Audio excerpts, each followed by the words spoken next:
كما يمسيهم خبركم تخطاتلتين لومي شدشتا مقابيت تلالو زينا وشتن وصعين حيزنا لكم قريبنا لنا كتكاتاتولنا بخبر زعدم بيترس منقص عرس زينا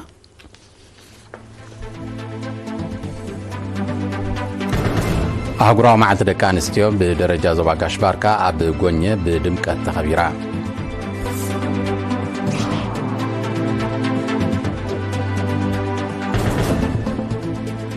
وحس محدرات أقاتات ماي بمزوتار كتصالنا تعيني مايات كرقاقات ساويت قريبون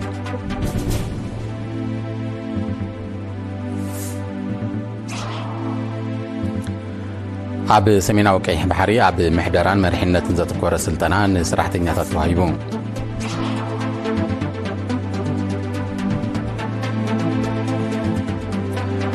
أمريكا مس يوكرين زي تنحاس اللي أو متحبار زيت والسنة أوان كنزق وارد الطفلتا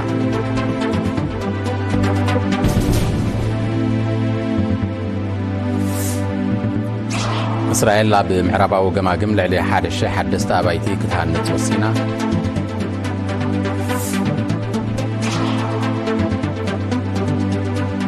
إيران تركمانستان كتباو زمدنا المدفع زحدث معات كستمان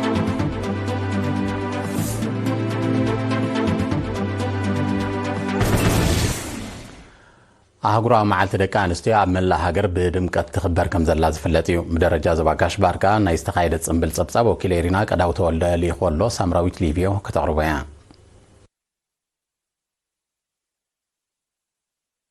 شمونت مقابيت أهقراو معالت دكان استيو أغزو دكان استيو نلمعات بزبل تيما بحموش مقابيت بدرجة زباقاش باركا أبقوني بدمكة تخبيرا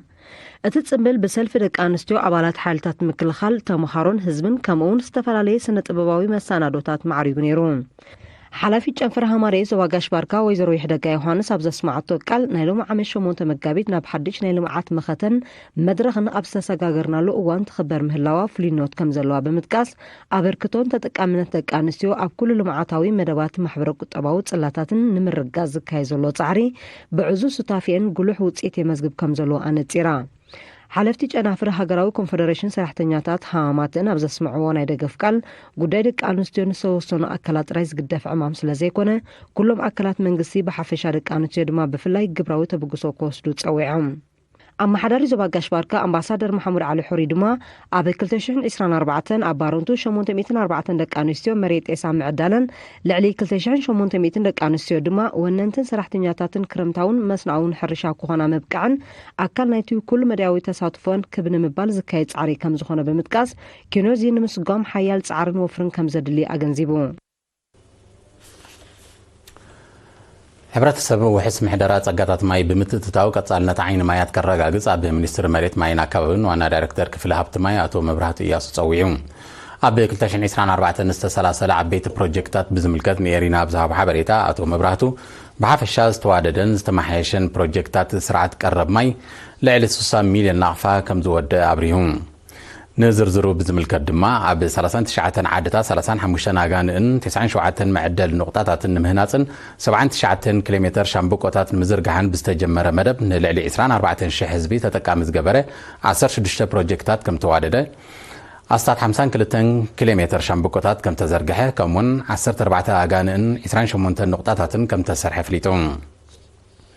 بزيك هذه أب 9 عادات بستزرقها مصنعتاوي سند تحت بايتاو ماي أب إسران وزباتات أب 40 حادن عادات قعتا عيلاتات كم تسلاسلة أب 237 عادات دمات جنا سرعات قرب ماي كم تخايده انجليزون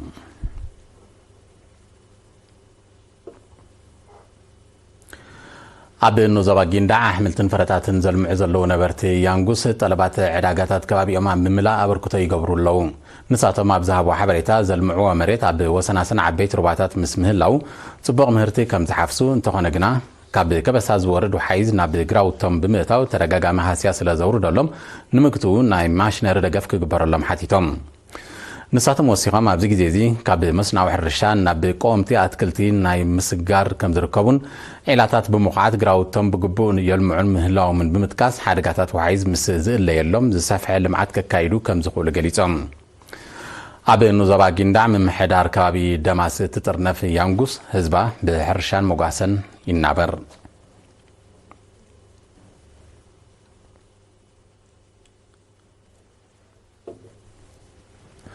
ኤርትራውያን ነበርቲ ሆላንድን ስዑድ ዓረብን ንጥፈታት ህዝባዊ ዲፕሎማሲ የሰላስሉ ኣለው ነበርቲ ኩዌት ድማ 8 መጋቢት አህጉራዊ መዓልቲ ደቂ ኣንስትዮ ጸንቢሎም ከካቦቱ ዝበጽሐና ሓበሬታ ዳናይት ገብሪ ህይወት ብመልክዕ ጸብጻብ ኣዋሃይዳቶላ አምባሳደር ኤርትራ ኣብ ኤውሮጳዊ ሕብረትን ሃገራት ቤነሉክስን አቶ ነጋሲ ካሳ በሓደን ክልተን መጋቢት ኣብ ከተማታት አምስተርዳምን ሮተርዳምን ገዝጋት ጽላት ትምህርቲ ኣብ ኤርትራን ተረኣወጻ ዝነብሩ ዜጋታትን ሰሚናር አካይዱም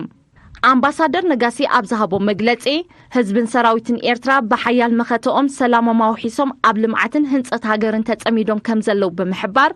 ኣብ ጎርባብታ ሃገራት ዘሎ ግርጭታት ብሰላም ንምዕራፍ ድማ ህዝብታት ሽግራቶም ባዕሎም ክፈትሑ ኣለዎም ንዝብል ጽኑዕ መርገጺ ኤርትራ ብዝርዝር አረዲኡም ንጽላት ትምህርቲ ብዝምልከት አምባሳደር ነጋሲ ጽላት ትምህርቲ ኤርትራ በጽሕዎ ዘሎ ደረጃ በብመድረኹ ድሕሪ ምግላጽ ዘሎ ሕጽረታት ንምምላእ ኣብ ወጻኢ ዝነብሩ ዜጋታት እጃሞም ከበርክቱ ጸዊዑ ተሳተፍቲ ብወገኖም መንግስቲ ብዘውጽኦ መደብ መሰረት ኣብ ፎርቶ ሳዋ ቤት ትምህርቲ ንምህናጽ ካብኦም ዝሕተት ከም ዘማልኡ ብምርግጋጽ ንእለት 63,000 ዩሮ ኣዋጺኦም ብኻልእ ወገን ሓላፊ ህዝባዊ ጉዳያት ኣብ ሱዑድያ አቶ አሕመድ ጃዕፈር ካብ 12 ክሳብ 24 ለካቲት ኣብ ደቡባዊ ሱዑድያ አኼባ ህዝባዊ መኸታ አካይዱ ኣብቲ ኣብ ከተማታት ኸሚስ ምሸት ጀዛን ኣነማስን ኣዳይርን ዝተኻይደ ህዝባዊ አኼባታት ብዛዕባ ምሕያል ሃገራዊ ውዳቤታትን ንዜጋታት ዝወሃብ አገልግሎታትን መግለጺ ሂቡ እዚ ከም ዚሉን ኮሎ ኤርትራውያን ነበርቲ ኩዌት ኣግእዞ ደቂ ኣንስትዮ ንልምዓት ብዝብል ቴማ 8 መጋቢት አህጉራዊ መዓልቲ ደቂ ኣንስትዮ ጸንቢሎም ኣብታ ኣጋጣሚ ኣደንበር ጨንፈር ሃማደአ ወይዘሮ ምልእተ ድጋ ኣብ ዘስማዓቶ ቃል ደቂ ኣንስትዮ ጠርናፍአን ኣደልዲለን ኣበርክቶን ክዕዝዛ ብምልባው ንምሕያል ማሕበር ክሰርሓ ጸዊዓ ፈጻሚ ጉዳያት ኤምባሲ ኤርትራ ኣብ ኩዌት አቶ ሕመድ ያሕያ ሓሊ ንዕዙዝ ተራ ደቂ ኣንስትዮ ኣብ ብረታዊ ቃልሲ ብምጥቃስ ኣባላት ሃማደአ ጨንፈር ኩዌት ንናይ መኸተ መንፈሰን ብዝሓየለ ክቕጽሎ ተላብዮም ምምሕዳር ዞባ ሰሜናዊ ቀይሕ ባሕሪ ን74 ሓላፍቲ ጨናፍርን ሃውድታትን ከምኡን 34 ደቂ ኣንስትዮ ኣባላት 35 ዙርያ ሃገራዊ ኣገልግሎት ኣብ ምሕዳራን መርሒነትን ከምኡን ቴክኖሎጂ ኮምፒውተር ዘተኮረ ስልጠና ወዲቡ ስልጠና ሓፈሻዊ ኣምራት ምሕደራ ኣገባባት ምድላው ውጥን ውጽኢታዊ ርክብን ኣፈታትሓ ግርጭትን ስነ ምግባር ኣብ ቦታ ስራሕ ትንተና ሓበሬታ ከምኡን ብልጫታት ምዕባለ ዘምጽኦ ደገፍ ኮምፒውተር ኣብ ኣሳልጦን ጽፈትን ስራሕ ዘጠቓለለ ነይሩ ب5 መጋቢት ኣብ ዝተኻየደ ስነ ስርዓት መመረቕታ ኣብ ምምሕዳር ዞባ ሓላፊ ኣሃዱ ምምዕባል ዓቕሚ ሰብ ኣቶ ኣማንኤል ገብረ ብርሃን እቲ ስልጠና ኣካል ናይቲ ስሉጥን ጽፉፍን ኣገልግሎት ንምርጋዝ ተዳለወ ናይ 5 ዓመት ስትራቴጂካዊ ውጥን ከም ዝኾነ ብምሕባር ንዕቱብ ጻዕሪ ኣሰልጠንትን ተገዳስነት ሰልጠንትን ሞጊሱ ኣማሕዳሪት ዞባ ሰሜናዊ ቀይሕ ባሕሪ ወይዘሮ ኣስመረት አብርሃ ብዝሃበቶ መዛዘሚ ቃል ስልጠና እምነ ኩርና ዓድማዕነት ኣብ ስራሕ ከም ዝኾነ ብምጥቃስ ሰልጠንትን ዝቐሰምዎ ትምህርቲ ብውልቃዊ ጻዕሪ ከማዕብልዎ ተላብያ ጨንፈር ሃማደአ ዞባ ማእከል ኣበርክቶ ደቂ ኣንስትዮ ኣብ ምዕቃብ ክብርታት ሕብረተሰብ ብዝብል ኣርእስቲ ብ3-4 መጋቢት ንነበርትን ዞባታት ኣስተምሮ ኣካይዱ እቲ ብተንቀሳቓሲ ስእሊ ዝተሰነየ ኣስተምሮ ርድኢት ደቂ ኣንስትዮ ኣብ ምዕቃብ ክብርታት ብምባል ሓላፍነታዊ ጉብአን ንምዕዛዝ ዝዓለመ እዩ ሓላፊት ጨንፈር ወይዘሮ ኣለም በላይ ንተራን ኣበርክቶን ኤርትራውያን ደቂ ኣንስትዮ ኣብ ምምጻእ ናጽነትን ምውሓስ ላዕላውነትን ድሕሪ ምግላጽ ነቲ ክቡር ዋጋ ዝተኸፍሎ ዓወታት ብምዕቃብ ንዝበረኸ ውጽኢት ምስራሕ መንእሰያት ብልዑል ንቕሓት ክሰርሕሉ ኣዘኻኺራ ተሳተፍቲ ብወገነን ተመሳሳሊ ኣስተምሮታት በብእዋኑ ክድፍኣሉ ተላብየን ዝኸበርኩም ተኸታተልቲ ዝስዕብ ኣህጉራዊ ዜናታት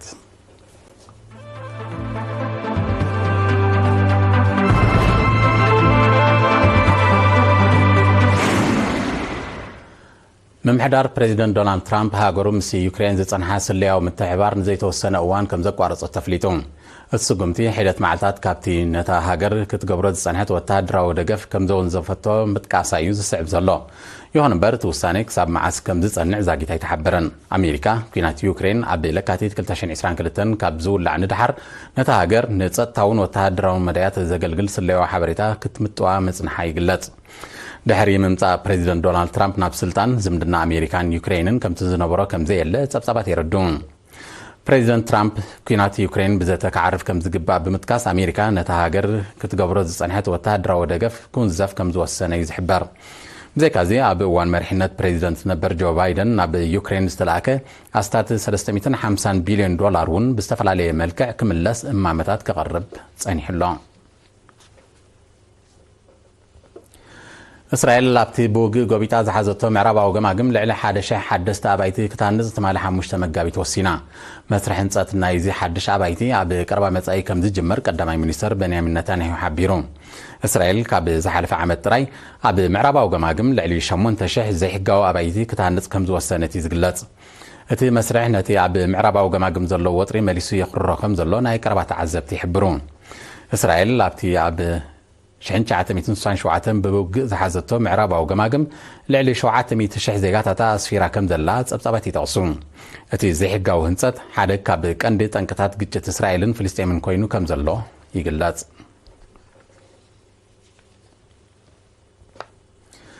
ኢራንን ቱርክሜኒስታንን ቁጠባዊ ዝምድና ንምድንፋዕ ዝሕግዝ ብርክት ዝበለ ስምምዓት ከቲመን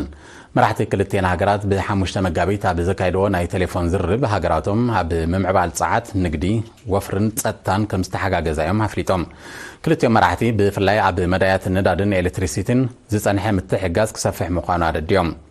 ብዘካዚ ኢራንን ቱርክሜኒስታንን ኣብ ምውሓስ ዞባዊ ጸጥታ ብሓባር ከም ዝሰርሓ ኣብ ትርክብ ኣነጺረን ክልቴን ሃገራት ጸጥታ ዘዳውበን ስትራቴጂካዊ ባሕሪ ካስፒያን ንምሕላው ብዕቱብ ከም ዝሰርሓ ኣብ ዝሓለፈ ወርሒ ለካቲት ኣብ ዘካየድኦ ናይ መራሕቲ ዝርርብ ምግላጸን ዝዝከር እዩ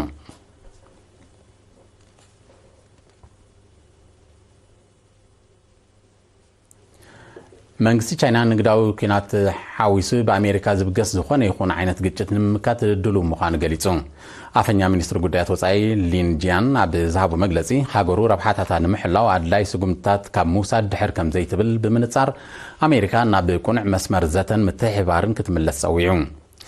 ኣድላይ ምስ ዝኸውን ሃገሩ ምስ ቻይና ናብ ኩናት እውን እንተኾነ ክትኣቱ ድልውቲ ምዃና ሓላፊ ቤት ጽሕፈት ምክልኻል ማለት ፔንታጎን ፒት ሄግሰን ትማሊ 5 መጋቢት ኣብ ዘካየዶ ቃል መሕተት ሓቢሩ እዩ ፒት ሄግሰት ኣብ ዝሃቦ መግለጺ ኣሜሪካ ክፍጠሩ ዝኽእሉ ግጭታት ንምምካት ወታደራዊ ሓይላ ከተሕይል ከም ዝግባእ ብምግላጽ ቻይና ኣብ ምክልኻል ተመዝግቦ ዘላ ቁልጡፍ ገስጋስ ንሃገሩ ስጋት ከም ዝኾነ ኣብሪሁ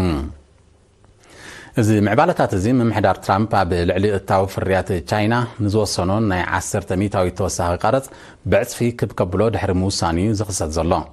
ከም መልሰ ግብሪ ናይዚ ቻይና ኣብ ልዕሊ ዝተፈላለየ እታዊ ፍርያት ሕርሻን ምግብን ኣሜሪካ ካብ 10 ክሳብ 15 ሚታዊ ተወሳኺ ቀረጽ ከም ዝወሰነት ዝፍለጥ እዩ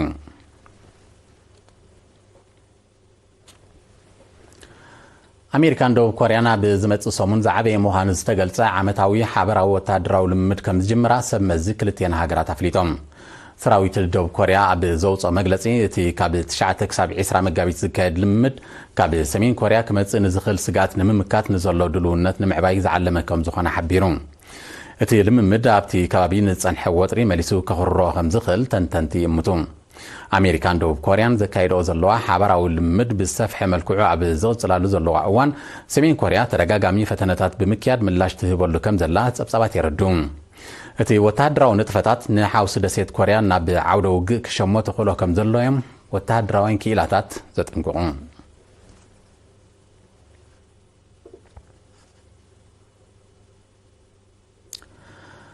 ኢራን ሃገራዊ ድሕነት ብሪጣንያ ሓደጋ ከም ዝኾነት ብሰበስልጣን ብሪጣንያ ንዝቐርብ ዘሎ ክሲ መንግስቲ ኢራን መሰረት ዘይብሉ ክብል ነጺግዎ መንግስቲ ኢራን ነዚ ክሲ ዝነጸገ ሚኒስተር ጸጥታ ብሪጣንያ ዳን ጃርቪስ ንፓርላማ ኣብ ዘስምዖ መደረ ኢራን ንጸጥታ ሃገሩ ስጋት ከም ዝኾነ ድሕሪ ምግላጽ እዩ ኣፈኛ ሚኒስትር ጉዳያት ወጻኢ ኢራን እስማዒል ባጋይ ነቲ ክሲ ብምኹናን ብሪጣንያ ኣብ ልዕሊ ሃገሩ ንእትኽተሎ ተጻባኢ ፖሊሲታትን መሰረት ዘይብሉ ክስታትን ከተቋርጾ ከምኡን ንሽበራ ምሕጋዝን ምትብባዕን ደው ከተብል ጸዊዑ ብሪጣንያ ኣብ ልዕሊ ሃገሩ እተቕርቦ ተደጋጋሚ ክስታት ኣካል ናይቲ ኣብ ውሽጣዊ ጉዳያት ካልኦት ሃገራት እትገብሮ ምትእትታዊ ምዃኑ ዝሓበረ ኣፈኛ ሃገሩ ንመትከላት ቻርተር ሕብራት ሃገራትን ኣህጉራዊ ሕግን ከም ተኽብር ኣረጋጊጹ ሃገራት ምዕራብ ኣብ ልዕሊ ኢራን ብዝኽተልኦ ዘለዋ ፖሊሲታት ምስታ ሃገር ዝጸንሐን ዲፕሎማስያዊ ዘይምቅዳው እናኸረረ ይመጽእ ከም ዘሎ ጸብጻባት ይሕብሩ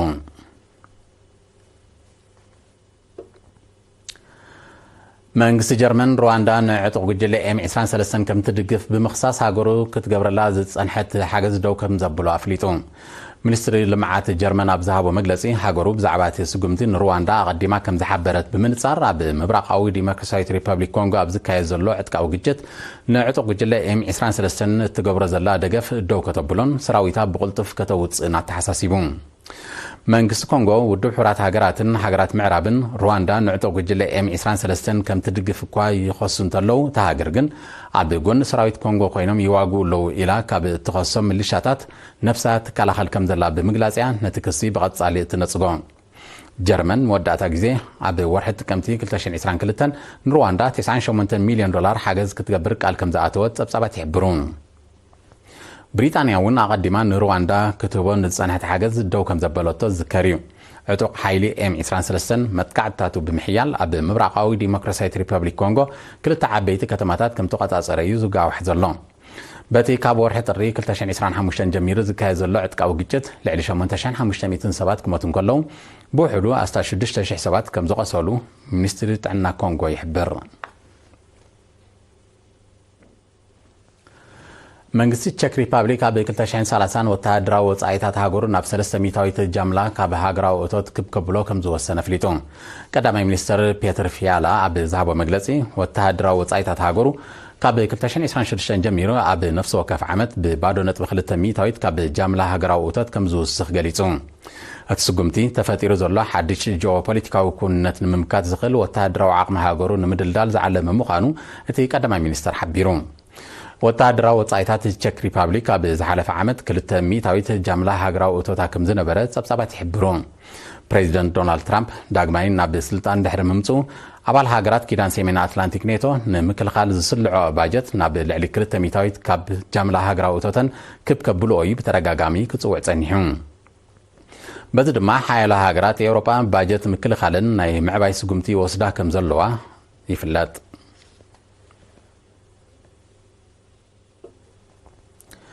ዝኸበርኩም ተኸታተልቲ ዜና ንምፍጻም ኣርስታቱ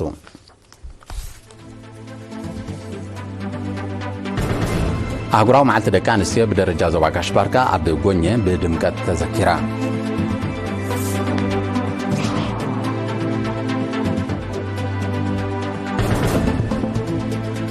ውሕስ ምሕደራ ጸጋታት ማይ ብምዝውታር ቀጻልነት ዓይኒ ማያት ክረጋገጽ ጻውዒት ቀሪቡ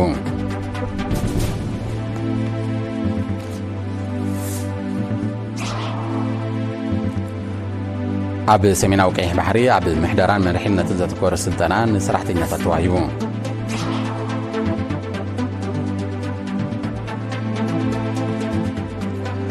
ኣሜሪካ ምስ ዩክሬን ዝጸንሓ ስልያዊ ምትሕብባር ንዘይተወሰነ እዋን ከም ዘቋረጸ ተፍሊጣ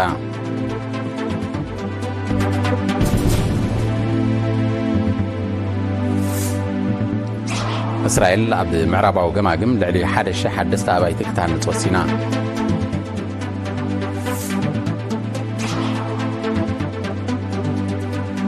ኢራንን ቱርክሜኒስታንን ቁጠባዊ ዝምድናን ንምድፋዕ ዝሕግዝ ስምምዓት ከቲመን